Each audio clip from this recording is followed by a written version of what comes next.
Hello,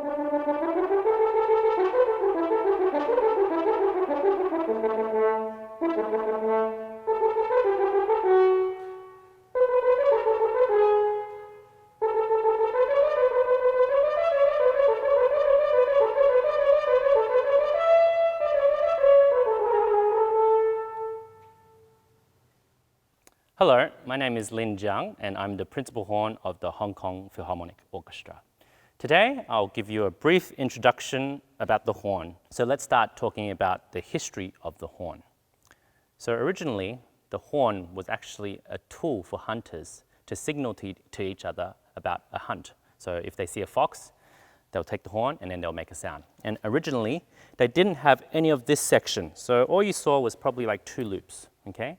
And then what they could do was actually put it around their chest, and whilst they're riding their horses, they can take it up and make a call, like, and they'll tell something like, oh, there's a fox over there, or something like that. I think around the 16th or 17th century, they found it sound really nice, and they decided to put it into an orchestra, and it was used as an orchestral instrument. And this is where the natural horn kind of begins. They tune the instrument according to the length of tubing. So you have F, G, A, B, C, D, E, F, and each length correlates to that length. Yep, and that's called the fundamental. So the fundamental of F would be.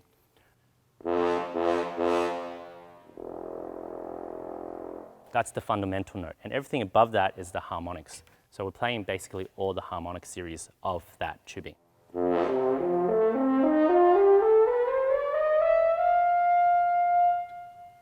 And then that's the series of notes you can play. But obviously, back then, there's a lot of notes you couldn't play. And one of the ways you could actually manipulate the horn to play it was with your hand. See all these notes missing? What we do is we use our hands, and then we do.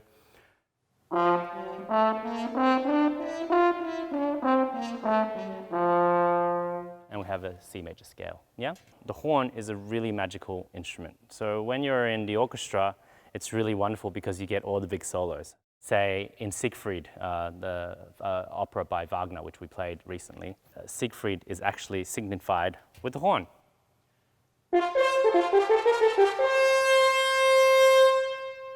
And you can hear that that's the call that he makes when he's going to battle a dragon. That's a hero. And I like being the hero. I think everyone likes being the hero, so it's really nice to actually be playing the horn. Not only do we get the really loud and powerful heroic works, but we also get the most delicate and beautiful solos, such as the horn solo from the second movement of the Tchaikovsky's Fifth Symphony.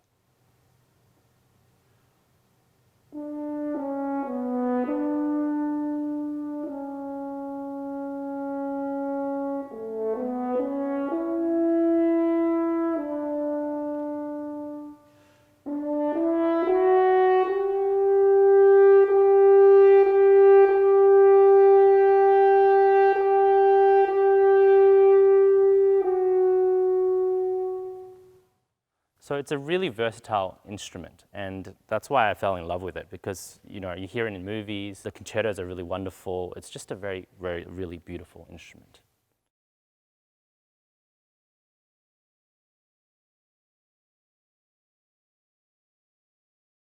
Well, technically, no, because when you're crying, you obviously have a lot of mucus and snot, and you need to breathe, and you're like, and if you're doing that, there's no way you can play. But can the horn make you cry? Yeah, sometimes. I remember very clearly, we played Bruckner 8. I was playing with the Australian World Orchestra. Just a couple of weeks before that, one of my really close aunties passed away. Bruckner 8 is about life, death, and transfiguring into a heavenly sphere. And it's really all about that, the idea of death and what happens after death. And I remember playing through it, and as it got more and more intense and more emotional, I was just in tears in performance. So it does happen, and you just have to keep doing the job.